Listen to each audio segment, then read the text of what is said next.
Now I'll show you a bit more of this little village that we live in. And that clunking noise was. So up we go, up the road. We need to do a bit of a turnaround, which I usually like to do just here. This is the golf club. This used to be a dead end. Now it's not anymore. They built some houses up here, but this old building here is used to be a chapel. It's a private house now, and extremely expensive, as are all the houses around here. People actually commute from here to London, which is about 100 miles away to work, because it's too expensive to live in London. They'd rather go 3 hours, 2 or 3 hours depending on the traffic, to go to work in the morning and live here, which has raised all the property prices around here. So my mum's house, which is a little, really a 2 up and 2 down, is quadrupled in price since they bought it about, I suppose, about 20 years ago. And on the left here is what's called the brook, which is a little stream that used to be full of fish. We used to muck about in there as kids with our Wellington boots on and catch fish. Upstream of it, a guy has a pig farm, and he lets the slurry go into the stream, and it killed all the fish. So the kingfishers and all the birds and all that stuff that depended on the fish have all gone, which is a real shame. And he just pays the fine every time and still lets it happen. On the left here, about where that car is in front, there's a woman standing outside of a blue gate. That is the very first school I went to. It's now called Brookhouse School, but it used to be called Cosby Infant School, and I went there from the age of 5 until 8, 3 years. And here is where, this is called the estate, and it was built to house people that were evacuated from London during the Second World War. And the idea was that they had a little house 2 up, 2 down, and they had half an acre, which is quite a big garden, and they could grow their own vegetables, which is what we did. And they were all the same when I was a child. And here's Elm Tree Road, where I grew up, and all these houses now have been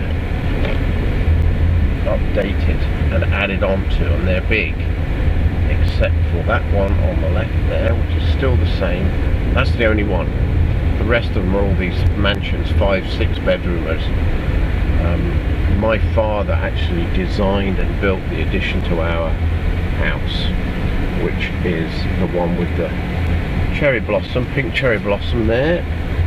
That was our house when I was a kid, and I used to get my little trolley, which my dad made from some pram wheels, and go down here and go through where you can see dead ahead. There's a little walkway, and I used to go through those 2 concrete pillars, hopefully not hitting either one, because that would have destroyed the trolley, and down to the main road,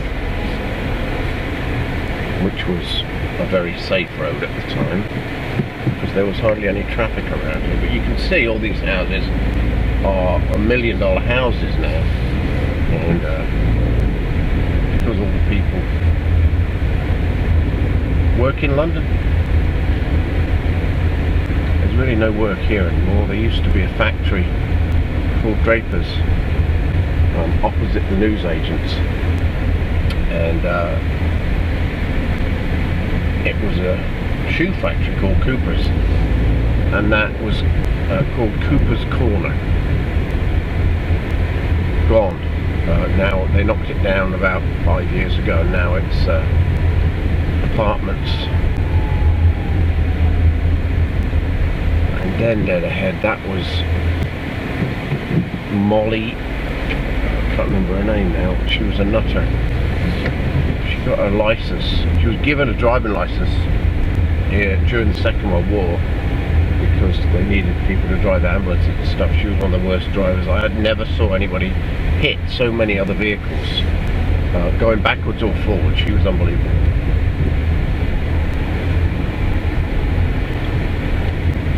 And dead ahead in that house was a guy called Jeff.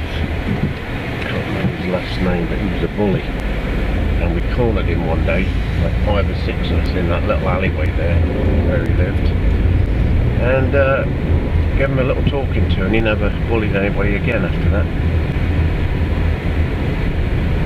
There's the school again on the right. Coming up here on the left is the news agents, where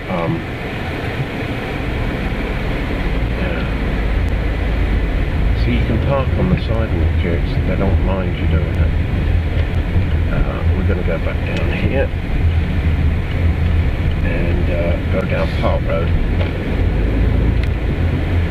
On the right there is my mum's chapel, Methodist chapel, where she used to go. And then on the left is the council houses, which is where the riffraff lived, and still do. They get a very cheap rent, pay the government for it, but now they're allowed to buy their own houses. In fact, the government encourages them to buy it, so they take out a mortgage and owe the banks money instead of paying a cheap rent. And in fact, they made it law that they would have to do that after a certain amount of time. It's a wonderful place. This used to flood if there was a lot of rain just here. And we're going to the co-op again. I'm going to try and get some gluten-free bread, some gluten-free cereal, because I've been eating bread and my stomach is blown up from it. So I'm going to go into the shop here. There's parking around the back, plenty of. So I'm going to go in the shop here and get some, hopefully, gluten-free bread and cereal.